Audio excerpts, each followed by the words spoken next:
Hey y'all, welcome back to another YouTube video, y'all. So today, really, I don't know if it's gonna be a short video, long video, depending on how much my mouth is gonna talk, and depending on when the camera's gonna shut off, because I used up most of my storage. So there is gonna be a time where my camera's gonna cut off, but I am gonna make a part 2 if my camera does cut off. So yeah, but as y'all know by the title of the video, we're gonna be talking about what would I say to one of my old foster moms. So back in when I was in CPS, well, I'm still in CPS, but back in when I was like doing rough and I wasn't doing good, and it was a lot going on during them times.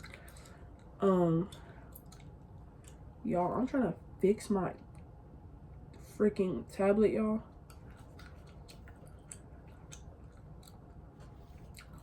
But yeah, back in when I was with my old mom, she was just crazy. I don't want to put her name out there, but mom and dad, grandma, if you're watching this, you already know who I'm talking about. First of all, my mom hates her. Remember we was having a conversation earlier. She was like, hold on, y'all. Oh yeah, I don't know if that's too loud, but that should be good.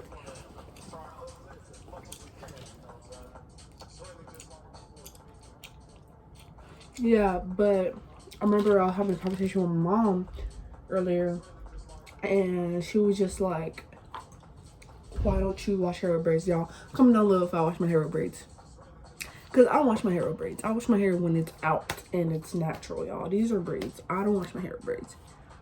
But I was like, because I was never taught that. She was like, that's because we don't call her old mom. She was like, your old mom, she never taught you that. And I was like, yeah, she didn't wash her hair either. She don't wash her hair. And she was like, she's just a nasty bee, right? And that's whenever I was like, wow. She was like, yeah, she didn't taught you know what right from wrong, right? And I was having a conversation with my grandma today. She was like, since you have a video that's named Life with Carrie and it's about your CPS life and it's very rare, how about I'll give you an idea. How about you talk about what would you say to your old mom that I used to be with? And honestly, I said, I don't know. I thought about it a lot when I was in the car. Then I'm falling asleep, so. And I thought about it, and I know what I'm going to say. And one thing that I would say, I would be like, why? Like, why? Like, why? Why would you go through the whole process of adopting me just to give me away? Why would you go through the whole process of adopting me just to not even like me in the first place? And it's kind of sad because, like, that's why I don't trust no one back nowadays. Like, I don't trust a lot of people. For Christ's sakes, I don't even trust the parents that I have now. But it's not in a bad way. It's just in a way that, like, I've been through so much, I don't know, like, what to what. And I say in all my videos, these parents are really nice.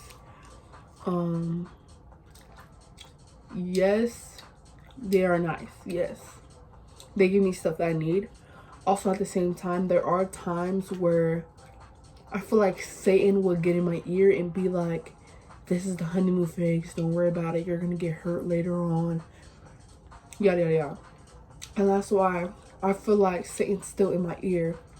I got baptized once. I don't know if I'm allowed to get baptized again. I'm not sure with all this stuff, but I want to try to get baptized again because I feel like ever since I got baptized and I've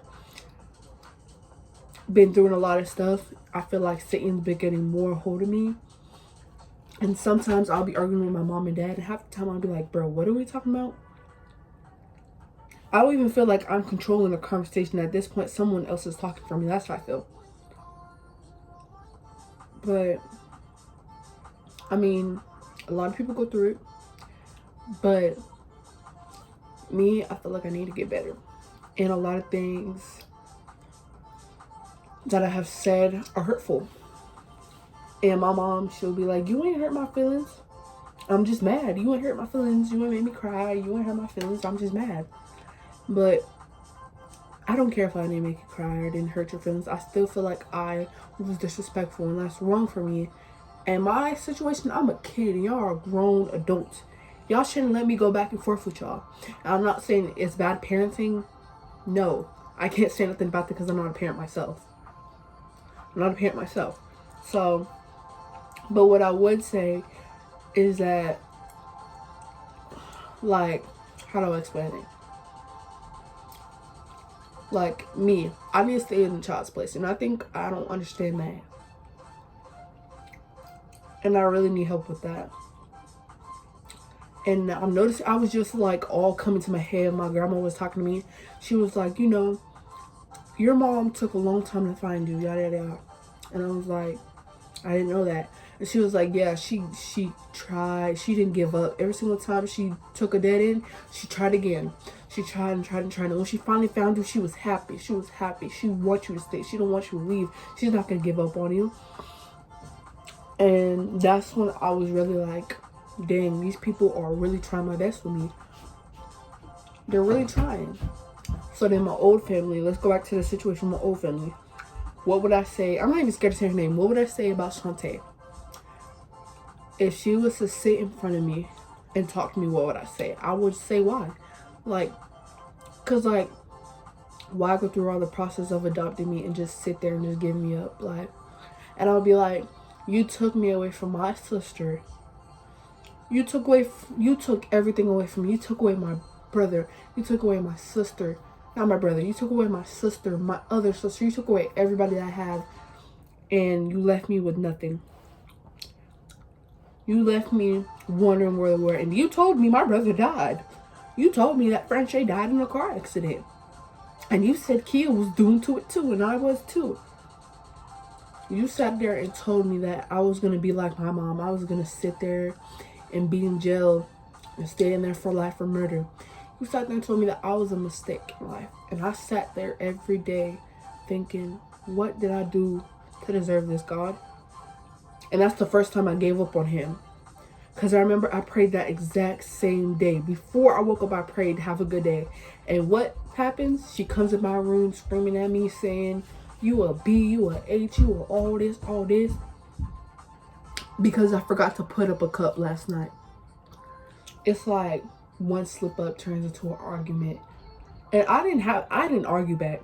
And you would think, Carrie, now you know dang well you argued back. I didn't. I sat there. Bye. I was quiet. Get out of my room, please. Bye. Bye. Love you. Okay. But I was sat there. I was quiet. I let them argue with me. Because I was like, there's no point. All they can do, they're one call away. That's all. One call away. They can, hey, I need you. She out of my house. And I feel like they didn't do that because they didn't want me to notice. But remind you, I'm smart too. I may not act like it, but I'm smart. And it's crazy because these people be thinking that you just dumb. You just dumb. You don't know nothing. No. I do know a lot of stuff. I know what right from wrong I do.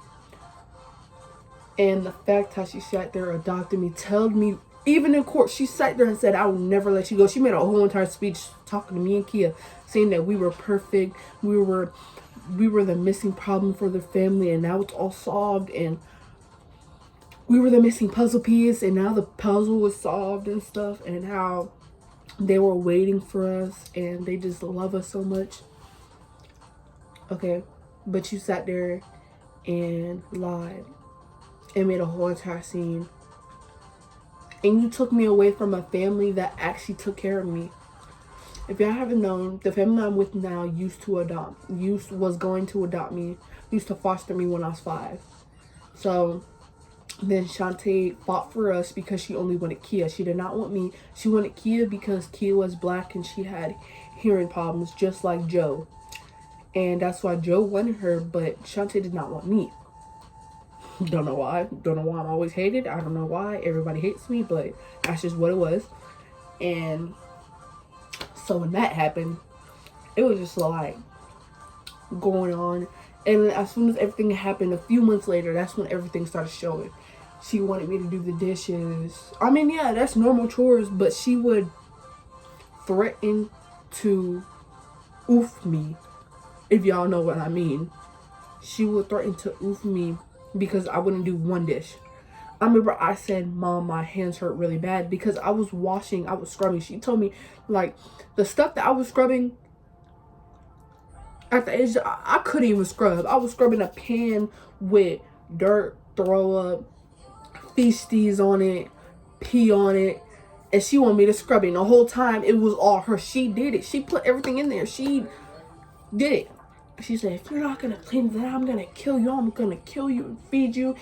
And at the time, I was scared of zombies. So she was like, I'm going to feed you to the zombies. I have a zombie, yada, yada. And I was like, Mom, please, no, yada, yada, yada. Here. Yes, sir? So, y'all, my dad was talking to me. I don't know where I left off at. But, again, like I said, if she was in the room right now, right across from me talking to me, my first question was why? Why? Why would you do this to me? Why did you take Kia away from me? Why would you lie about my brother and my sister? Why would you threaten to kill me so many times? Why would you hurt me? Why would you beat me? And at the time, she told me a lot about my dad, and the whole time they had nothing in my system about my dad. They had nothing in the system. Oh God, I could tell you right, this is what pissed me off bad. And I'm sorry for my language, this is what pissed me off bad. Because hold on, let me pause this.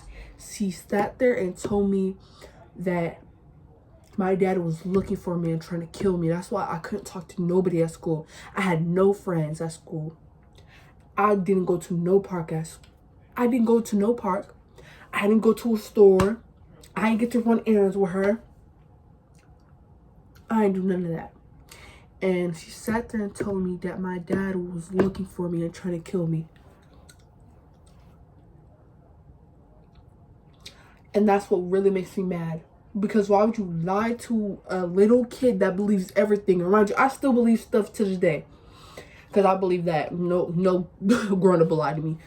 But I'm working on that, trust me. But sat there and lied and said, well, your dad looking for you, and if you want, I have his number. I'll call him right now. He'll come over here and kill you, and I'll help him hide the body, yada, yada, yada. And I'll do this and do that and put you in acetone, yada, yada, yada. No one's going to look for you. Nobody cares about you. Nobody come look for you. Not even the cops. The cops don't give a F about you. And she told me that every day when I got out, when I came from the moment that I went to school in the car and came from school. She was like, you lucky you live because your dad looking for you. He trying to kill you. And you lucky I kill you myself. She said that every day. Every day. I had to live with the guilt that my dad wants to kill me because I'm a CPS. And she said, I'm the reason why I'm a CPS. I'm the reason why Kia's in CPS. Yada, yada. I was like, how? She never told me how. But now I don't believe it no more. I believed it all the way up until now. I was 10 years old that I realized that she lied to me. And I just thought about that. As I was talking. Yeah. And it's crazy because my mom, her name is, I don't know if she wants me to put her name out there, but I'm not going to say her name or my dad's name because I don't know. They are kind of camera shy, but they said that they will come on my camera here and there. But I'm not going to put their name out there. But my mom and dad now, that I have now, my mom sat there and told me on the phone. She sat there and told me on the phone that I said about my dad. She said, oh, they have nothing in the system about your dad. We don't even know his name. We don't know what he looks like. And she does research. Trust me. She's basically an hacker. She does research. She didn't find nothing. Not a trace. She don't even know if my dad was in my life at this point. And I sat there and believed that my dad did all these things to me. And that my dad was trying to kill me. The whole time it was just a lie. And it's crazy because she's a very good manipulator. And I realized, because I never knew what a manipulator was. And I remember my first caseworker that came, she was like, your mom is a manipulator. I was like, a manipulator? A manipulator? Like, wait. But I realize what that is now. But yeah, so if she'll sit across from me, I'll probably like tell her, yo, you lied to me my whole life. You lied to me about my brother. You lied about me about my dad. You lied about me about my sister, French A. You lied about everything. You lied. And I remember that one time that I said that I was gonna run away and call the cops on her because she tried to kill me with a I'm so this makes me so mad just thinking about it. She tried to kill me with a flipping knife.